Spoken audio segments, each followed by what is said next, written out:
પહેલા એ વૃક્ષને વાવ્યું, પછી છાંયડીમાં આનંદ કર્યો, એના ફળ કાઢા અને વળી પાછું આપણને નડ્યું એટલે આપણે એને કાપી નાખ્યું. કેટલો ઉપકારી છે આત્મા એ વૃક્ષોનો. સાહેબ, આપણી જિંદગીમાં જે આપણને બહુ પ્યાર કરનારું પાત્ર હોય ને, એ પણ આપણી ચિત્તા ઉપર સાથે ન ચડે, પણ એ લાકડાઓ એમ કહેશે કે તારા આંગણામાં અમે વૃક્ષ બનીને ઊભા હતા, આજ અમે તારી ચિત્તામાં તારી સાથે બોલશું. અને જળ ન માનશો એને, કારણ કે આપણી ભાગવતની કથાને આપણે જોઈ છે કે આપણે ત્યાં થાંભલામાંથી પણ જો નારાયણ પ્રગટી શકતો હોય તો વૃક્ષમાં રણછોડ છે, છોડમાં રણછોડ છે, નારાયણ છે, અને છતાંય આપણી સાથે બળવા માટે તૈયાર થાય છે. આપણા અગ્નિ સંસ્કારમાં એ આપણી સાથે જળે છે, ઉપકારી છે. મધુર ફળ તેહના ખૂબ ખાધા અને છાંયડીમાં ઘણી મોજુ માણી. તો એવું બ્રાહ્મણો દ્વારા યજ્ઞ, ગાયો દ્વારા દાન અને પર્યાવરણ દ્વારા તપ, આવું યજ્ઞ, દાન અને તપનો જે યજ્ઞ કરાવી શકે એનું નામ શ્રી કૃષ્ણ. અને માટે જ આપણે એને કહીએ કૃષ્ણમ વંદે જગદગુરુ. વસુદેવ સુતમ દેવમ કૃષ્ણ કંસ ચાણૂરમર્દનમ દેવકી પરમાનંદમ કૃષ્ણમ વંદે જગદગુરુ. ગાઓ કૃષ્ણમ વંદે જગદગુરુ. વસુદેવ સુતમ દેવમ કંસ ચારુર્મર્દનમ દેવકી પરમાનંદમ કૃષ્ણમ વંદે જગદ્ગુરુ. કૃષ્ણ વંદે જગદગુરુ. ગાઓ કૃષ્ણમ વંદે જગદ્ગુરુ. વસુદેવ સુતમ દેવમ કંસ ચાણૂરમર્દનમ દેવકી પરમાનંદમ કૃષ્ણ વંદે જગદગુરુ. ગાઓ વંદે જગદ્ગુરુ. ગાઓ કૃષ્ણમ વંદે જગદ્ગુરુ. ગાઓ કૃષ્ણ વંદે જગદ્ગુરુ. કૃષ્ણમ વંદે જગદ્ગુરુ. તો ભગવાને ગોવર્ધન લીલાને કરી બધાને ખૂબ આનંદ આપ્યો. અને પછી ભગવાન ઇન્દ્ર આવી ભગવાનની સ્તુતિ કરી, ગાયને સાથે લઈને આવ્યા છે એ કથા બતાવી છે જે ગઈકાલે આપણે સાંભળી હતી. એના પછી વરુણ વિજયની કથા છે. વરુણ એટલે જીભના દેવ. ભગવાન શ્રી કૃષ્ણએ કારતક સુદ એકાદશી 11 આવી એટલે નંદબાબા એકાદશીનું વ્રત કર્યું. સવારના વહેલા ઉઠ્યા, એમ થયું કે હવે સવારનો પ્રાતઃ સમય થઈ ગયો છે, હાલો યમુનાજીમાં સ્નાન કરી આવો. યમુનાજીમાં સ્નાન કરવા ગયા ત્યારે નિશીથ વેળા, એટલે કે રાત્રિના 3 વાગ્યા પહેલાનો સમય હતો, 3 થી ઉપરનો નહોતો. એટલે એ વખતે જળ દેવતાઓ સૂતા હોય એવું આપણે ત્યાં વૈદિક સનાતનીની માન્યતા છે. એટલે યમુનાજીમાં જઈને સ્નાન કરવા ગયા. વરુણના દેવતાઓ આવ્યા અને નંદ બાબાને ઉઠાવી અને પોતાના ધામમાં લઈ ગયા. ભગવાન શ્રી કૃષ્ણને ખબર પડી. ભગવાન શ્રી કૃષ્ણ પોતાના પિતાને છોડાવવા માટે વરુણ લોકમાં ગયા અને વરુણ લોકમાં જઈ વરુણ દેવતાઓએ ભગવાન શ્રી કૃષ્ણને જોયા. ત્યાં તો પ્રાર્થના કરી, પ્રભુ માફ કરજો, આપના પિતાશ્રીને મારા દૂતો લઈ આવ્યા છે, પણ મને માફ કરો. પછી તો ભગવાન ત્યાંથી પોતાના પિતાજીને લઈ અને જ્યારે નીકળે છે ત્યારે વરુણ દેવતા કહે છે, અજાનતા મામ કેન મૂઢેના કાર્ય વેદિના અજાનતા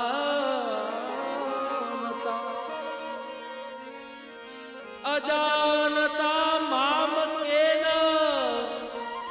મૂઢેના કાર્ય વેદિના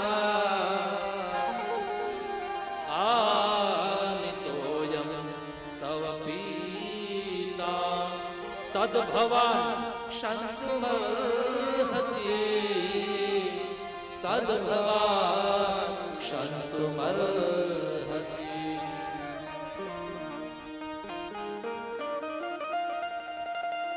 કહે છે વરુણ દેવતા અજાનતા મામ કેન, હે પ્રભુ મને માફ કરો, અજાનતા મારા માણસોએ મૂઢેના કાર્ય વેદિના આ મૂઢ કામ કર્યું છે કે આપના પિતાજીને અહીં સુધી લઈ આવ્યા અને એના માટે કરીને તમારે અહીં ધક્કો ખાવો પડ્યો.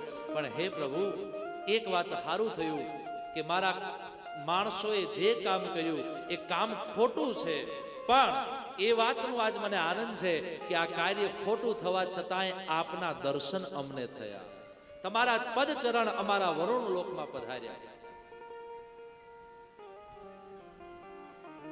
મમાપ્ય અનુગ્રહમ કૃષ્ણ, હે કૃષ્ણ અમારા ઉપર અનુગ્રહ કરો. અને પછી ભગવાને આશીર્વાદ આપ્યા અને પછી ભગવાન નંદ બાબાને લઈ અને ગોકુળમાં પાછા પધાર્યા. આ વરુણ વિજયની કથા છે. જો હવે આને આપણે આપણા જીવનમાં જોવી હોય તો કેમ જોવાની? તો જીભના દેવતા છે વરુણ, આંખના દેવતા છે ચંદ્ર અને સૂર્ય, નાકના દેવતા છે અશ્વિની કુમાર.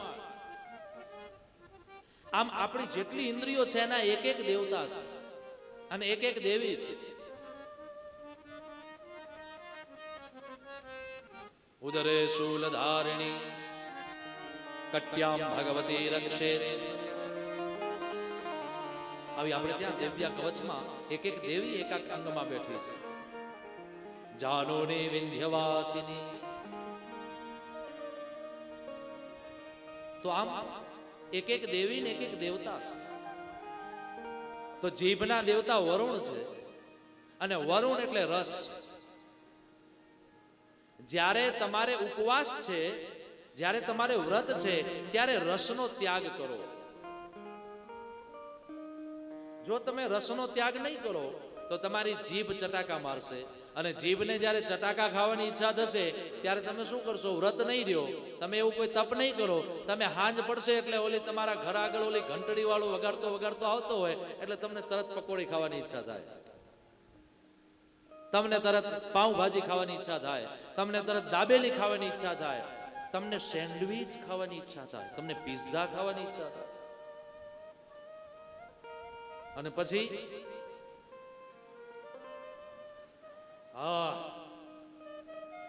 કારણ કે બહારનું જે આ ફાસ્ટ ફૂડ છે ને એ બીજું કાંઈ નહીં કરે, જેની બોડી આવી છે એને એ ખાવું જોઈએ એટલે એ બરાબર અલમસ્ત નહીં બને પણ આમ ફૂલી જશે. બાકી બેનો સવારથી સાંજ સુધી આટલું ઘરમાં કામ કરતી હોય, સતત વર્ક હોય, એમાં બે બે સ્ટેપ ઉપર બ્રેક હોય અને બ્રેક કેવી શોર્ટ હોય. આપણે તો લાંબા કામ કરવાનું હોય, લાંબા ગાળે, પણ બેનોને અહીંથી ઉઠાવીને અહીંથી ઉઠાવીને સતત વર્ક છે ઘરમાં અને છતાંય શરીર વધે છે. એનું એક જ કારણ છે, તમારી જે ચટાકાવાળી જીભ છે ને એ તમારું કારણ છે. એટલે કરબદ્ધ પ્રાર્થના કરું છું કે એ બધા ચટાકાઓમાંથી બને ત્યાં સુધી થોડે થોડે થોડે આમ એકદમ નહીં પણ થોડે થોડે નિવૃત્તિ લઈ લો. એમાંથી રોગ આવશે, એમાં તમે યોગી નહીં બની શકો, એમાંથી તમે રોગી બનશો. માટે એવા રોગી ન બનીએ કારણ વગર. એટલા માટે આ બધા જ ચટાકાઓને ત્યાગો. 11 હોય ને ત્યારે પહેલે 2 દિવસ અગાઉ બધી તૈયારી થતી હોય, જાણે દેવ દિવાળી કે દિવાળી આવતી હોય. રાજગરાનો શીરો, રાજગરાની પૂરી, રાજગરાના ભજીયા, મોરૈયો, બટાકાની સૂકી ભાજી, સુરણની સૂકી ભાજી, સાબુદાણાની ખીચડી, ભજીયા મરચાના, આલુના, કેળાના, રાજગરાના લોટની ભાખરી, એમાંય પાછી મીઠી ભાખરી, એમાં પાછી મસાલા ભાખરી, કઢી, કેવડું મોટું લિસ્ટ તૈયાર થાય, જાણે દિવાળીનું તૈયારી કરતા હોઈએ એમ. અને પાછા કહે છે છતાંય મારે આજ 11નો ઉપવાસ છે, આજ મેં કઈ ખાધું નથી. લે, તું રોજ કરતા તો આવડા થાળ ઉપાડી ગઈ અને છતાંય એમ કે મેં કઈ ખાધું નથી.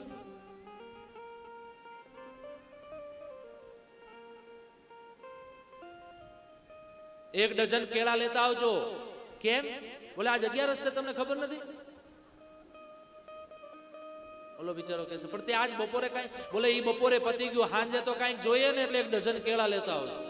બોલો કે હારું, લેતો આવીશ. પેલા છે ને એક ભાઈએ એની પત્નીને ફોન કર્યો. એ ભાઈનું નામ હતું ધર્મેશ અને એની પત્નીનું નામ હતું કમળા. એટલે આવડી આ પોતાનું ઘરનું કામ કરીને શાંતિથી હુતી હતી બપોરે. એટલે ઓલા એના પતિએ ફોન કર્યો. એટલે એ લાડમાં કીધું કમુ. એટલે ઓલી કે હા ધમુ બોલો. એ ધર્મેશ ને ધમુ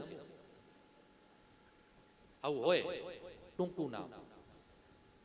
એ તો આપણે ત્યાં તો હોય એવું કંઈક કહેવાતું હતું. ને એના પહેલા અમારે ઈ માને ઈશ્વર, પણ એ બધું તો ગયું હવે. ખેર એ તો વાંધો નહીં, સમય છે તમારો, કોઈ વાંધો નહીં, અને એમાં કઈ બાધ્યતા નહીં. પણ એને ફોન કર્યો કે કમુ. બોલે હા, મારા 2-4 મિત્રો મળ્યા છે તો હું એમને લઈને આવું છું, એટલે તું જરા જમવાનું તૈયાર કરીને રાખજે. એટલે ઓલીએ ધીમે કરીને કહી દીધું इस फोन पे ये सुविधा उपलब्ध नहीं है, आप बाहर उसको भोजन करवा दो. હવે મારે ઊંઘવાનો ટાઈમ છે, હવે જમવાનું બને એમ નથી, અને આ ફોન ઉપર આ સુવિધા બને નહીં. હવે જાઓ તમે ત્યાં એમને જમાડીને બારોબાર મોકલી દેજો. એ તમારા પતિનું નામ લઈને બોલાવો તો આમ યોગ્ય નહીં, પણ છતાંય મુબારક. પણ તમારા આંગણે ગમે તે ટાઈમ કોઈ અતિથિ આવે, કોઈ મહેમાન આવે, અને મોઢું ક્યારે બગાડતા નહીં, એને જમાડજો. એ તમારા માટે મોટી સંસ્કૃતિ છે.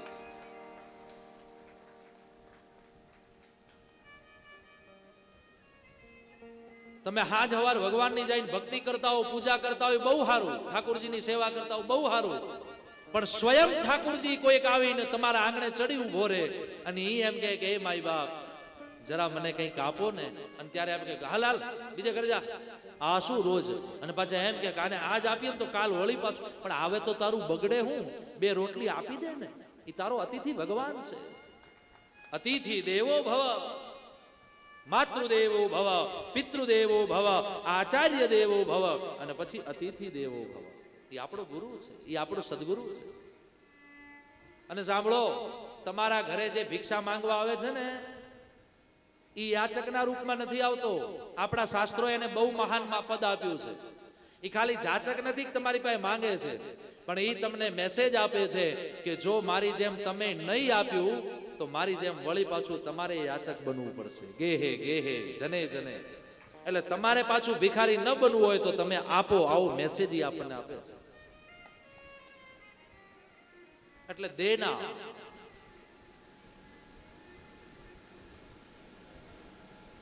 પેલો છે ને એક ભાઈ હવારના બ્રશ કરતો હતો. આજ હવે આ બધું ઉપડ્યું છે, કથા તો અહીંયા જ પડી છે. હા, આજ કાંઈક નવું ઉપડ્યું છે. એક ભાઈ આમ બ્રશ કરતો હતો હવાર તો એક ભિખારી ત્યાંથી નીકળ્યો. એટલે એને કહ્યું એ માય બાપ કુછ હો તો દે દો ના, દે દો ના. એટલે ઓલે બ્રશ કરતો ના પાડ. એટલે ઓલો પાછો ભિખારી કહે કુછ તો દે દો, કાંઈક તો આપો. એટલે વળી એને માંગણી કરી એ હાંજની રોટલી પડ્યો તો આપો ને, મારું પેટ ભરાય, ભૂખ્યો છું હું રાતનો. એટલે ઓલે આમ હાથ કર્યો, જા. વળી પાછું ઓલે કીધું તો વાંધો નહીં, રોટલી ન હોય તો પગના ચપ્પલ આપી દો તમારા પડ્યા. તો ઓલે વળી પાછું કીધું કયું નહીં, જા. એટલે ઓલે ધીમે કરીને વળી કહ્યું માય બાપ ચપ્પલ ના આપો તો વાંધો નહીં, આ ઠંડીનો સમય છે, એકાદી ગરમ શાલ હોય તો મને આપી દો. એટલે ઓલે પાછો ગરમ થઈને કહ્યું નહીં, નથી. એટલે ઓલો ધીમે કરીને કહ્યું કે ભાઈ સાહેબ તારી પાસે ન હોય તો હાલ ને આપણે બે ભેગા થઈએ તો 1 થી 2 ભલા. એકલો છું તો આપણે બે ભેગા, કારણ કે તારે ચપ્પલની જરૂર છે, તારે બે ભાખરીની જરૂર છે, તારે કામળીની જરૂર છે, સાલની જરૂર છે, તો પછી હાલને ખૂબ મળે છે, લોકો ખૂબ દે છે, આપણે બે ભેગા થઈએ. એટલે હંમેશા જાચક આપણને સારો મેસેજ આપે છે.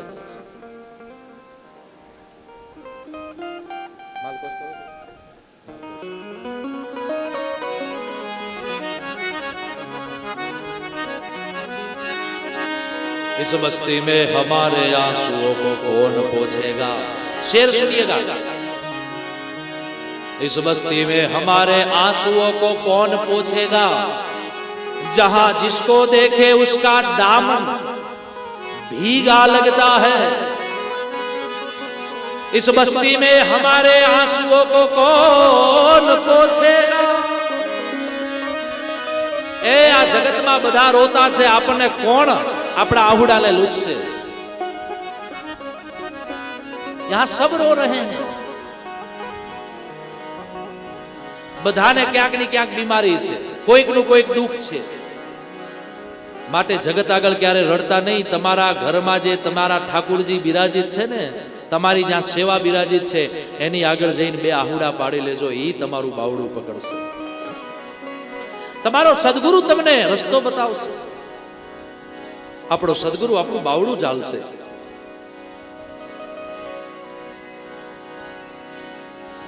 दीवारों से लिपट कर रोना अच्छा लगता है. अरे हम भी पागल हो जाएंगे ऐसा लगता है.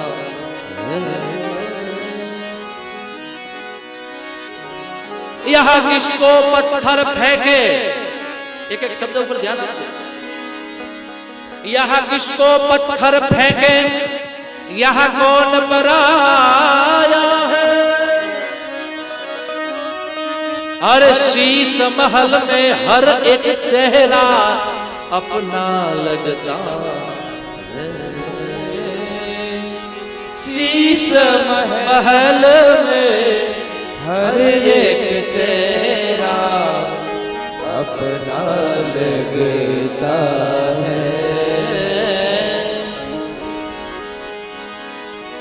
શાયર એમ કહે છે કે તમે કાચના મહેલમાં જઈને ઉભા રહ્યો અને તમારા જ હજારો પ્રતિબિંબો તમને દેખાય તો તમે કોને મારવા જાઓ? અને મારવા જાઓ તો શું સામેલાને વાગે? કાચ ફૂટે. બસ એવી જ રીતે શાયર કહે છે આ જગત એક કાચનું મંદિર છે એવું માની અને આ જેટલા છે એ મારા જ રૂપો છે એવું માની લો તો અહીં કોઈ પરાયું નથી.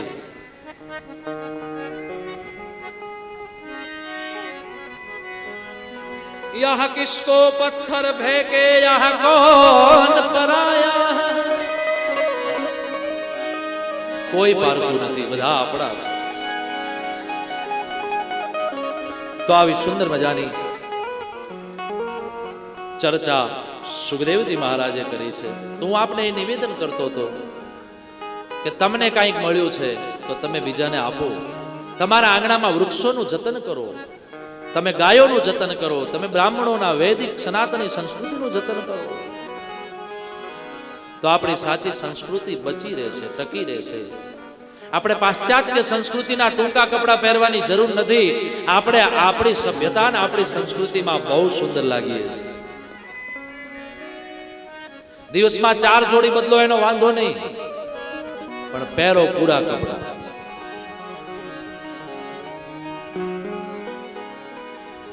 તો આમ સંસ્કૃતિનું જતન ભગવાન શ્રી કૃષ્ણએ આપણને બતાવ્યું છે. 5,500 વર્ષ પહેલા. એના પછી પોતાના પિતાને લઈને આવ્યા. જીહવાનો જે રસનો ત્યાગ કરે છે એનું શરીર બરાબર રહે છે એની આપણે ચર્ચા કરી. એટલે બહારના ચટાકેદાર ભોજનો ખાવાનું ત્યાગો અને બને એટલું શુદ્ધ સાત્વિક આહાર લઈ અને આ જીવનને રૂષ્ટપુષ્ટ રાખો. કેમ કે અત્યારે સાચું પાણી નથી મળતું, સાચું ઘી નથી મળતું, સાચું અનાજ નથી મળતું. બધામાં કેમિકલ્સ યુક્ત અનેક યુરિયા, ડીએપી આદિ નાખી અને આપણે ઝેરવાળા બનાવી દીધા છે. તો એવા ભોજનોથી બનેલી આપણું આ શરીર અને પછી બહારના ફાસ્ટ ફૂડ ખાઈએ એટલે તરત જ આપણી બોડી ચેન્જ થવા માંડશે. એટલે બહુ સાવધાની પૂર્વક ભગવાને આપેલો આ દિવ્ય દેહ સામાન્ય નથી, બહુ ઉજ્જવળ છે અને બહુ કિંમતી છે. પૂજ્ય બાપુ કહેતા એમ 84 લાખ યોની પૂરી કર્યા પછી કબહુ કરુણા કરી, ક્યારેક ભગવાનને કરુણા કરવાની ઈચ્છા થાય ત્યારે મારા ને તમારા જેવા જીવાત્માઓને ભગવાન મનુષ્યનો દેહ આપે છે કે જા બેટા, એકવાર વળી તને ચાન્સ આપું છું, તું તારા જીવનને સુધારી લે. એટલે આપણને આ ચાન્સ મળ્યો છે અને ખોઈ ન દઈએ માત્ર એસો આરામમાં, માત્ર ભોગાસક્તિમાં કે માત્ર બહારના ભોગોમાં.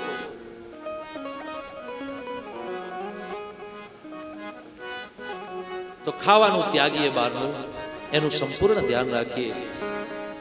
હું એવું નથી કહેતો કે તમે ન ખાઓ, કે તમે સંકલ્પ લઈ લો, પણ એટલું ચોક્કસ યાદ રાખો કે આપણી બોડી માટે, આપણા શરીર માટે એ વર્જ છે. એટલે ધીમે ધીમે આ વિચાર જ્યારે બરાબર ફિટ થશે એટલે આપોઆપ પછી તમે જ એને ફોલો કરવા માંડશો કે આપણે આ ન ખવાય, આપણે આનાથી દૂર રહેવાય. તો સારા સંસ્કારોનું સિંચન થાય. ખોટા વિચારોને આપણે મૂકીએ, ખોટી આદતોને મૂકીએ તો ગુરુજી માટે આપણે સારામાં સારું અને મોટામાં મોટું જન્મ શતાબ્દી ઉપર પૂજ્ય બાપુના ચરણમાં અર્પણ કરેલું એક શ્રદ્ધાંજલિનું પુષ્પ હશે. એટલે આવી કરબદ્ધ પ્રાર્થના સાથે ભગવાન સુખદેવજી મહારાજે પોતાના પિતાજીની આ દિવ્ય કથાને સંભળાવી. એના પછી ભગવાન શ્રી કૃષ્ણએ બધાને વૈકુંઠના દર્શન કરાવ્યા, ગોપગણોના એ કથા કહી છે. અને એના પછી રાસ પંચાધ્યાયની સુંદર મજાની કથા છે. જે રાસ પંચાધ્યાયને આપણે જાણીએ છીએ, ભગવાન શ્રી કૃષ્ણએ શરદની રાત્રિમાં વાંસળીને વગાડી અને ગોપીઓને ભેગી કરી અને રાસ રમાડી. પણ એ કથા હકીકત શું છે એને આપણે જાણીએ. આ રાસ પંચાધ્યાય ભાગવતના 5 દશમ સ્કંદમાં 5 અધ્યાયમાં છે.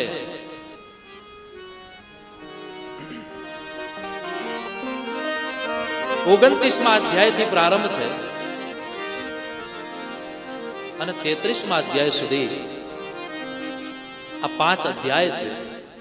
અને આ 5 અધ્યાય એટલે ભાગવતના શ્રીનાથજીના, ભગવાન ઠાકુરજીના 5 પ્રાણ છે: પાન, અપાન, વ્યાન, ઉદાન અને સમાન. આવો પંચ પ્રાણ એટલે ભાગવતનું ધબકતું હૃદય, શરીર. 5 પ્રાણ એટલે આ ભાગવતનું શિરમોર શિખર, જેને આપણે રાસ પંચાધ્યાય કહીએ છીએ. અદ્ભુત કથા છે રાસ પંચાધ્યાયની.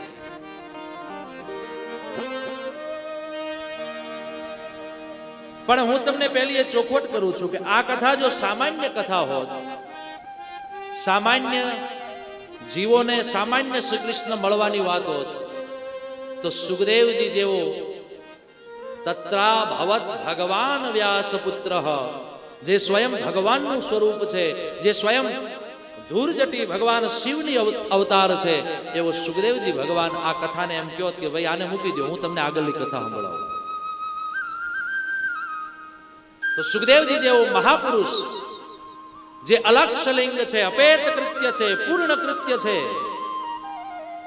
જેણે 16 વર્ષની અવસ્થામાં પૂરી જિંદગી નિભાવી છે, ક્યારે ન મોટા થયા ન નાના થયા, જેવડા જન્મ્યા એવડા જ રહ્યા, અને ન તો શરીર ઉપર ક્યારે કોઈ વસ્ત્રને ધારણ કર્યું, એવા સુખદેવજી મહારાજ કદાચ આવી સામાન્ય કથા હોત તો ગાવો જ નહીં, પણ સુખદેવજી ગાઈ છે.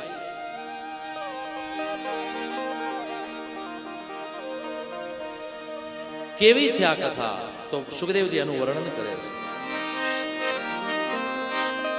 ભગવાન પિતા રાત્રિ શરદોત્ફુલ્લ મલ્લિકા વિક્ષરન્તુમ મનશ્ચક્રે યોગ માયાનુપાશ્રિતા. વિક્ષરન્તુમ મનશ્ચક્રે યોગ માયાનુપાશ્રિતા. સાંભળો આનો અર્થ. ભગવાન પિતા રાત્રિ. તા રાત્રિ, કઈ રાત્રિ? બોલે શરદની રાત્રિ.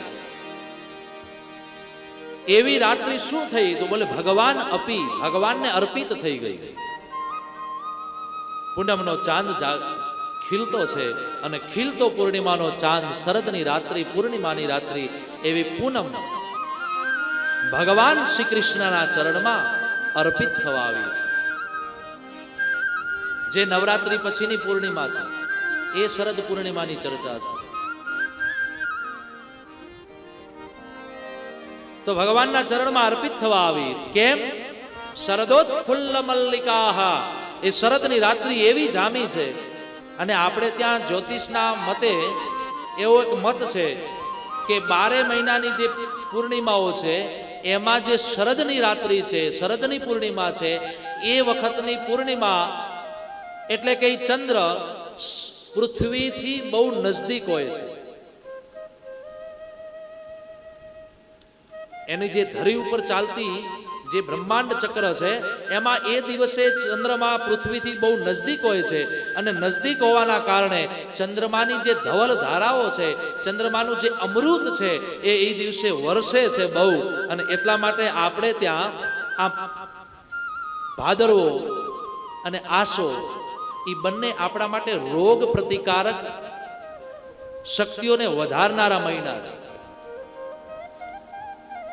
એટલે આપણને કદાચ તાવ આવે, જુખામ થાય, ઘણી બધી શરીરની પ્રવૃત્તિ આપણી થોડીક હાલક ડોલક થાય.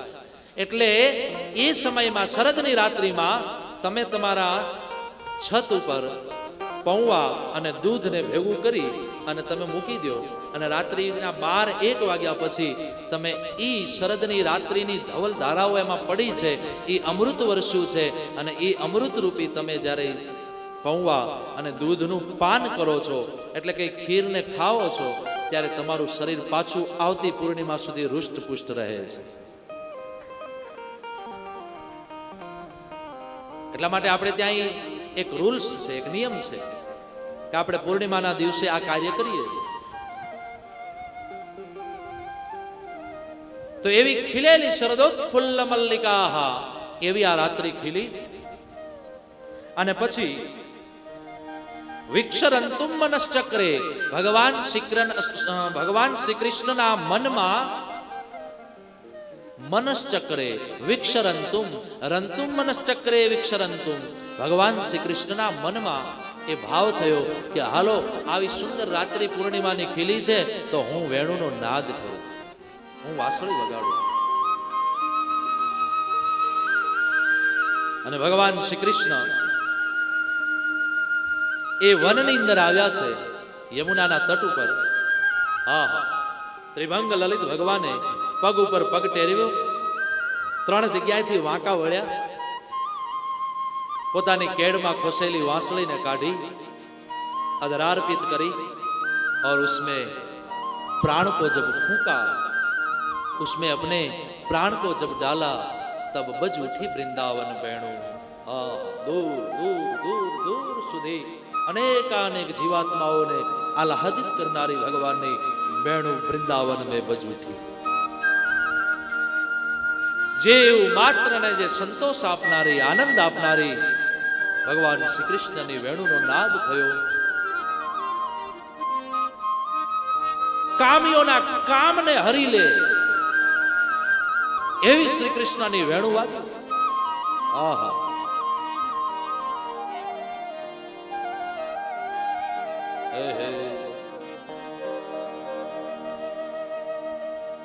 નિશમ્ય ગીતમ તદ અનંગ વર્ધનમ વ્રજ સ્ત્રિયઃ કૃષ્ણ ગૃહીત માનસાઃ આજગ્મુરન્યોન્યમલક્ષિતોદ્યમાઃ સયત્ર કાંતો જવલોલ કુંડલા.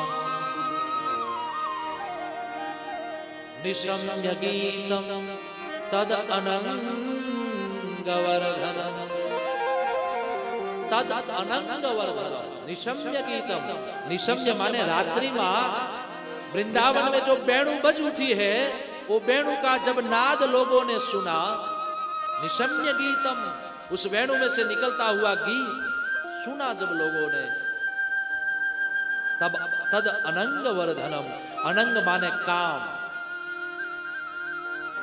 વ્રજના વાસીઓનો, વ્રજની ગોપીઓનો કામ અંદરથી પ્રદીપ્ત થયો.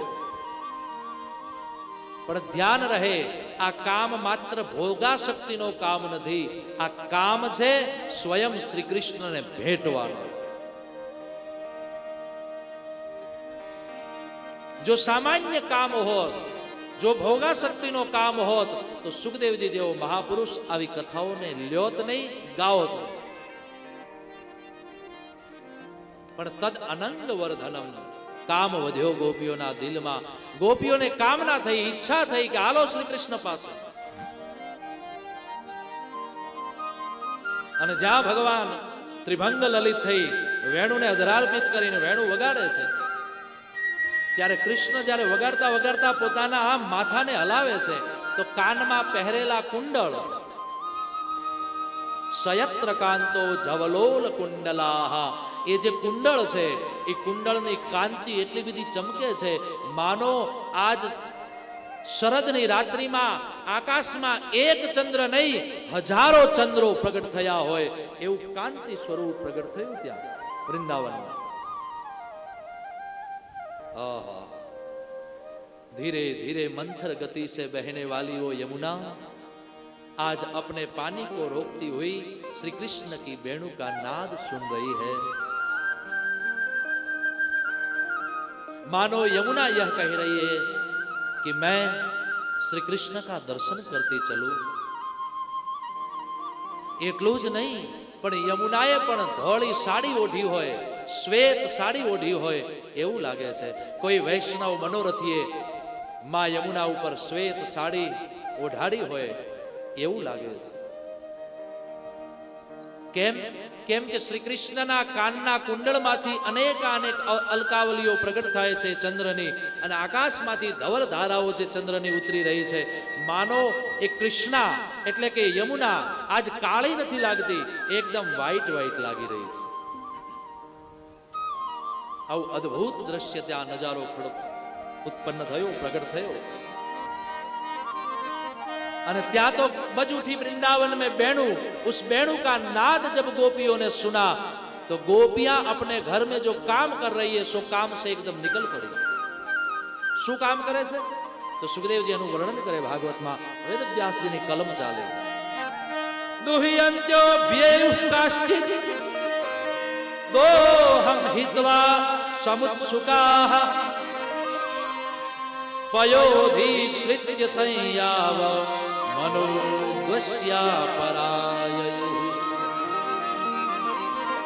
કોઈ ગોપીઓના ઘરમાં ગાયો વધારે છે એટલે હજુ રાત્રિમાં ગાયોનું દૂધ કાઢી રહી છે, અને ગાયોને દોતા દોતા જ્યાં કાનમાં કૃષ્ણની વેણુનો નાદ પડ્યો, દોડી ગોપી એ કામ મૂકી દીધું.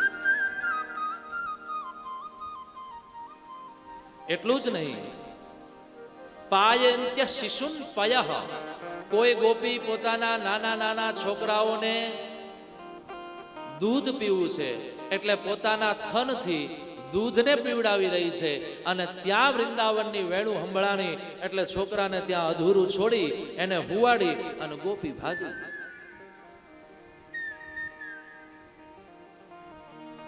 કોઈ ગોપી પાર્શ્વ ભોજનમ, કોઈ ગોપી હજુ ભોજન બનાવી રહી છે, જમવાનું બનાવી રહી છે પોતાના પરિવાર માટે, અને ત્યાં વૃંદાવનની વેણુ સંભળાણી અને ગોપીએ રોટલો એમને એમ તવા ઉપર મૂક્યો, સીજ્યો ન સીજ્યો કાંઈ ખબર ન પડી, નહીં ભાગી.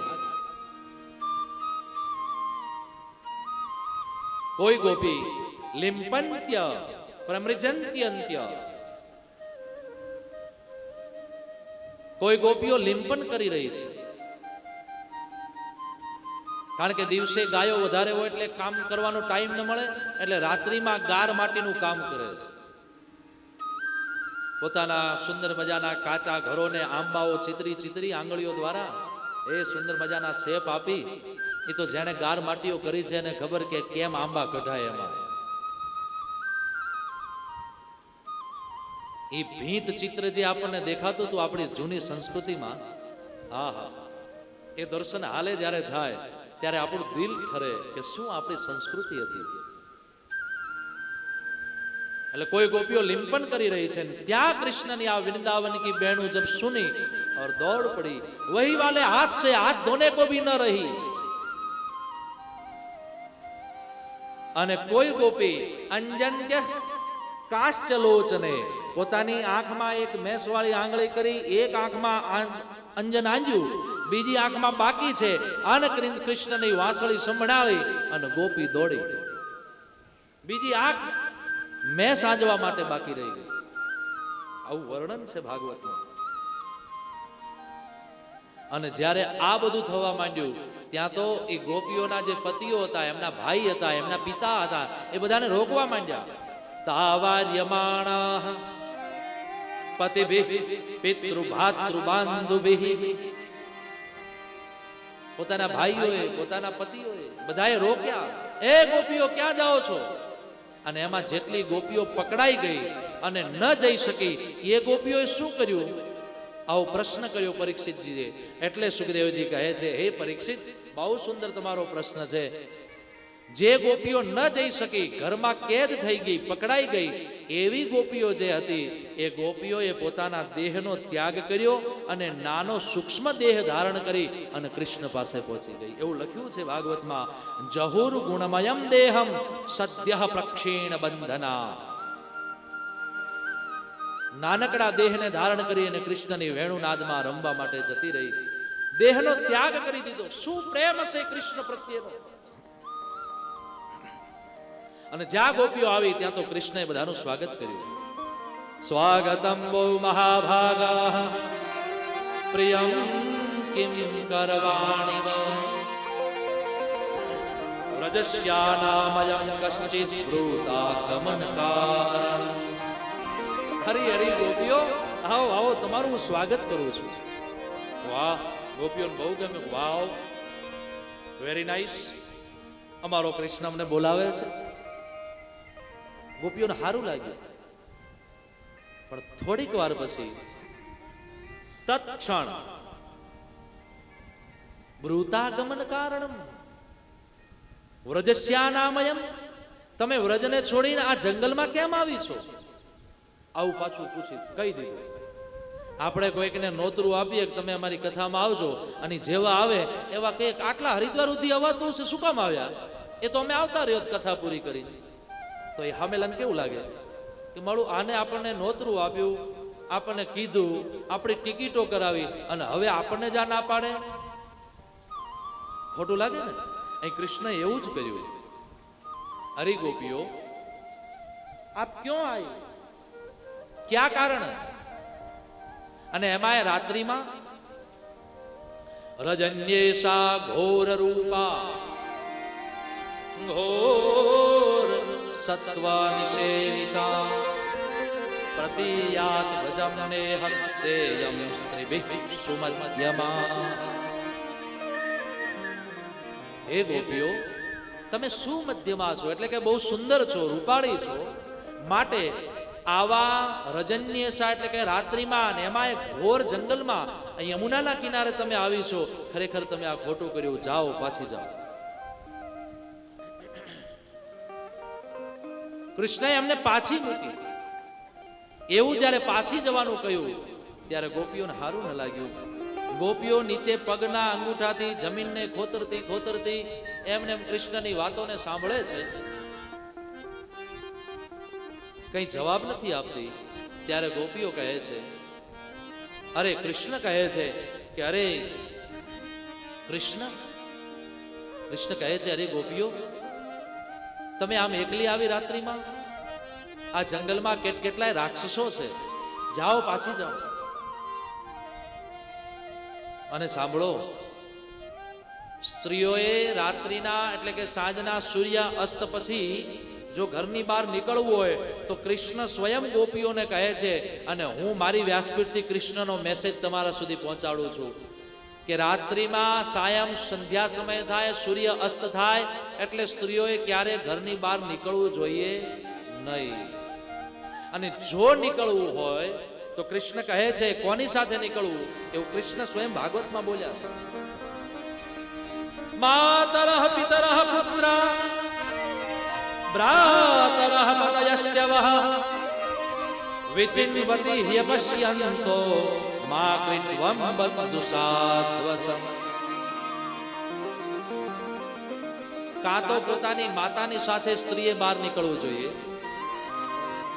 કાં પિતરઃ પોતાના પિતા સાથે, કાં પુત્ર પોતાના દીકરા સાથે, કાં ભ્રાતરઃ પોતાના ભાઈ સાથે, અને યા તો લગ્ન થઈ ગયા હોય તો પોતાના પતિ સાથે સ્ત્રીએ સાંજના સૂર્ય અસ્ત થયા પછી ઘરની બહાર નીકળવું.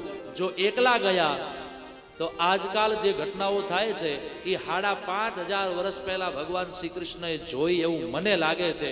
એટલે કૃષ્ણએ આ ઉપદેશ ભાગવતમાં આપ્યો છે કે સ્ત્રીઓએ સાંજના સંધ્યા સમય પછી એકલા ન નીકળવું જોઈએ. અને જો નીકળશો તો આયે દિન આપણે વાંચીએ છીએ ન્યૂઝપેપરમાં યા તો ન્યૂઝ ચેનલોમાં, રાત્રિના સમયમાં ઘરમાં 12 વાગે ત્યારે એને બોડો બપોર થયો હોય, ઘરના છોકરાઓ હુઈ જાય એટલે ઈ એક્ટિવાની કિક મારીને જાય બજારમાં પાઉંભાજી ખાવા, અને પછી ત્યાંથી કોઈ સ્કેનરો એ ચેન ખેંચીને જાય, કોઈ એની ઇજ્જત આબરૂને લૂંટવાનો પ્રયત્ન કરે, અને પછી આજની સ્ત્રીઓ મીડિયા આગળ આવીને એમ કહે કે આ સંસ્કાર આ સરકાર વ્યર્થ છે ને આ સરકાર અમારું ધ્યાન નથી આપતી. અરે આ સરકાર આપે કે ના આપે, જેની હાઈ સુપ્રીમ રિયાલિટી પાવર જેની પાસે છે એ 5,500 વર્ષ પહેલા આપણને કહી ગયો છે. એટલું જો સ્મરણમાં રહે તો બધી સરકારોનું કામ નથી. આપણે ઓલરેડી સજ્જ થઈને જીવીએ. સરકાર સરકારની જગ્યાએ છે, પણ આપણે આપણી જગ્યાએ કંઈક કરવું પડશે, આપણે સજાગ રહેવું પડશે. એટલે ભગવાન શ્રી કૃષ્ણ અહીં ગોપીઓના માધ્યમથી મેસેજ આપે છે, સમાચાર આપે છે, કથા આપે છે કે કાં તો ભાઈ સાથે, કાં પતિ સાથે, કાં પુત્ર સાથે, કાં મા બાપ સાથે, કાં તો પોતાના પતિ સાથે જે સ્ત્રી ઘરની બહાર નીકળશે એની મર્યાદા ટકી રહેશે, પણ જે આવારાપનથી ફરશે એને આવતીકાલે બધું જ વેઠવાનું, સહન કરવાનું તૈયારી રાખવી પડશે. માટે ધ્યાન રહે, માત્ર આ કથાઓ નથી, અને હું તમને માત્ર સ્ટોરી નથી કહેતો, માત્ર કે આવી કથા છે એવું નહીં. હું એક એક કથાની પાછળનો મેસેજ તમને આપી રહ્યો છું જે આપણા જીવન માટે ઉપયોગી છે. નહીં તો આ હજારો વર્ષોથી કથા ગવાય છે, કૃષ્ણએ આ કર્યું, આ કર્યું, પણ આપણે શું કરવું છે, આપણને કૃષ્ણ શું કહેવા માંગે છે, એવી દરેક તત્વને હું કથાની સાથે વણી રહ્યો છું. માત્ર આ કાને સાંભળ્યું, આ કાને નીકળી ગયું એવું નહીં, એક એક શબ્દને સમજીએ. તો આમ પોતાની ગોપીઓને ભગવાન શ્રી કૃષ્ણએ આ વાત કરી, ગોપીઓ કઈ જવાબ ના આપ્યો, અને પછી શ્રી કૃષ્ણના આવા બધા જ શબ્દો સાંભળ્યા પછી છેલ્લે ગોપીઓનો વારો આવ્યો. ત્યારે ગોપીઓએ પ્રણય ગીત ગાતા. પ્રણય એટલે પ્રેમ, પ્રણય એટલે ચાહના, પ્રણય એટલે પ્રેમ રૂપી ત્યાગ, કે એને જોઈ. અને પ્રેમનો એક અર્થ છે, ધ્યાન દેજો, પ્રેમને આપણે ઘણો બધો અત્યારે નીચો સમજી બેઠા છીએ, પણ પ્રેમનો આપણી સંસ્કૃતિમાં બહુ મોટો અર્થ છે. પ્રેમ એટલે ત્યાગ. આપણે જેને પ્રેમ કરીએ છીએ એને જે જોઈએ છે એ આપણે ન જોઈએ, આવો જેનામાં ભાવ છે, આવું જેનામાં સમર્પણ છે, એનું નામ પ્રેમ, એનું નામ ત્યાગ.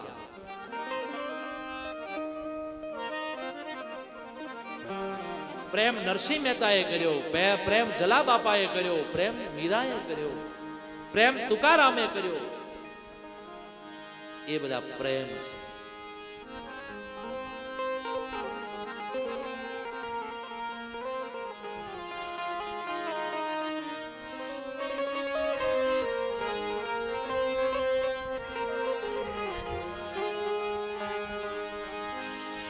પ્રેમ નગર મત જા એ મુસાફિર, પ્રેમ નગર મત જા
શિખર પર ઠિકાના હે મુસાફિર પ્રેમ નગર વત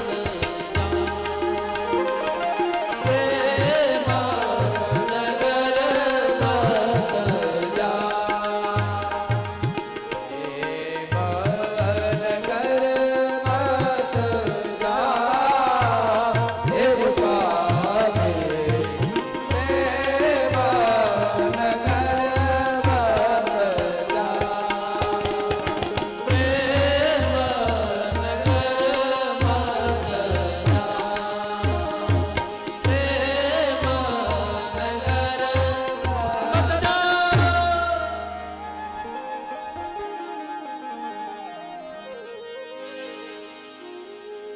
પ્રેમનો રસ્તો બહુ કઠિન છે.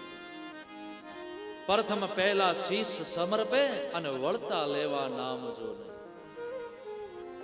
અને જેણે પ્રેમ કર્યો છે ભગવાન સાથે એ પાગલ થયા છે. એમને લોકોએ પથરા માર્યા છે, એમને લોકોએ ગાંડા ગણ્યા છે. પણ જ્યારે એ શિરમોર શિખર ઉપર પ્રાપ્ત કરી ચૂક્યા અને શિખર પહોંચી ગયા, ડૂબાઈ ગઈ ને પાછા તરી ગયા અને સાંકડી શેરીઓમાંથી પાસ થઈ ગયા, ત્યારે લોકોએ કીધું કે નહીં, આને પૂજાય, આ ભગવાનનો ભક્ત છે. ત્યાગો, પ્રેમનું સીધું નામ છે ત્યાગ.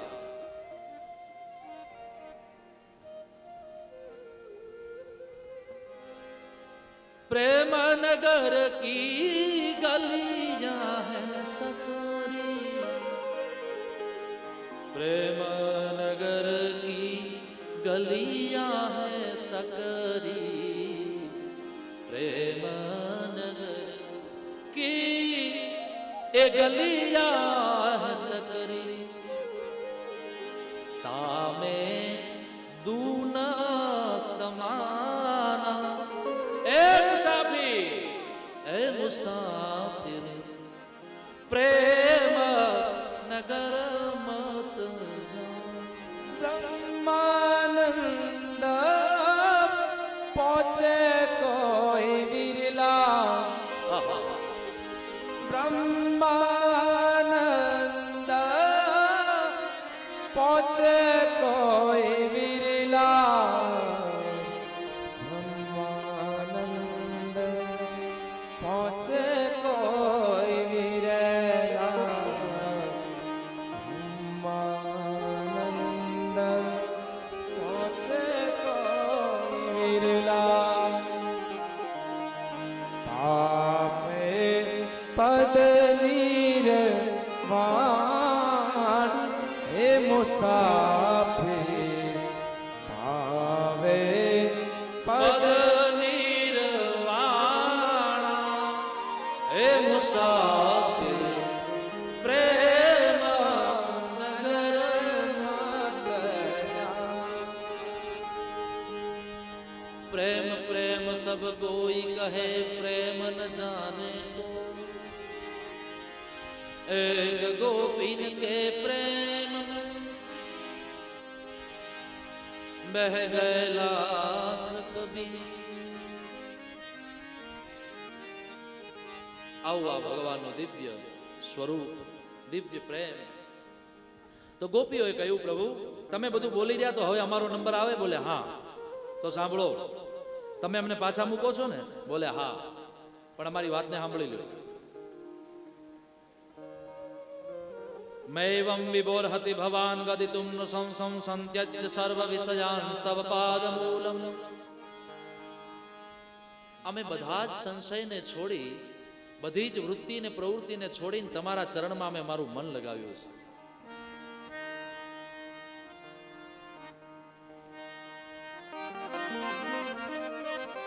પણ તમે એમ કહો છો કે તમે પાછી જાઓ, તો અમે જઈએ, અમને કોઈ દિક્કત નથી. તમારી વાતને અમે બિલકુલ